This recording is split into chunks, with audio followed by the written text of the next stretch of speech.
Le Master 2 Dialogue social est une formation originale. En quoi?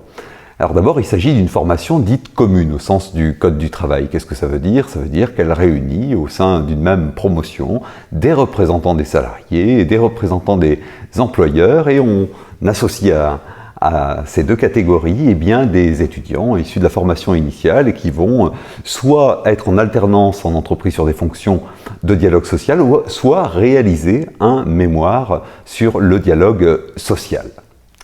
Cette formation comporte 350 heures sur l'année. La formation s'écoule de fin septembre à début juillet. Une partie des heures est assurée en présentiel, tous les lundis, de 9h à 17h. Les étudiants de la promotion se retrouvent et l'autre volet d'enseignement, c'est environ 150 heures, se réalise en distanciel. Indépendamment de la question de la crise sanitaire. On a, depuis le départ, pensé cet enseignement avec ces deux aspects. L'enseignement en présentiel est capital puisqu'il permet aux différents types de publics de se retrouver et d'acquérir progressivement une culture du dialogue social. Et l'enseignement à distanciel, ce n'est pas un enseignement en direct, ce sont des travaux qui sont menés à titre individuel ou en groupe et qui donnent lieu systématiquement à des évaluations. Alors quels sont les points forts de cette formation? Tout d'abord, c'est un Master 2, c'est un Master 2 en droit social, c'est un diplôme par conséquent national attribué par l'université. C'est une formation approfondie à laquelle contribuent des universitaires qui, pour beaucoup, écrivent dans le champ du dialogue social. On a d'ailleurs un ouvrage important qui va apparaître dans les prochaines semaines.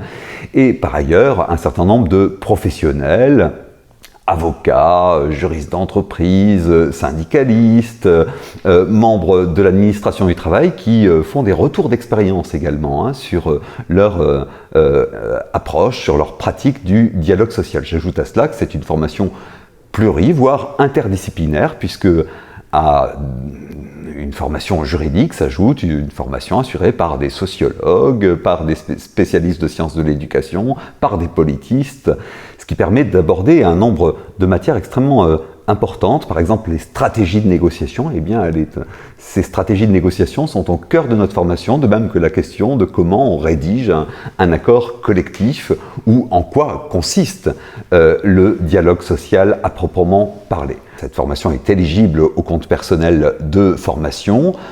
La plupart des étudiants qui suivent cette formation utilisent tout ou partie de leur CPF et un abondement s'ajoute par l'entreprise ou par l'organisation syndicale, le cas échéant. On peut aussi y trouver d'autres sources de financement, bien entendu.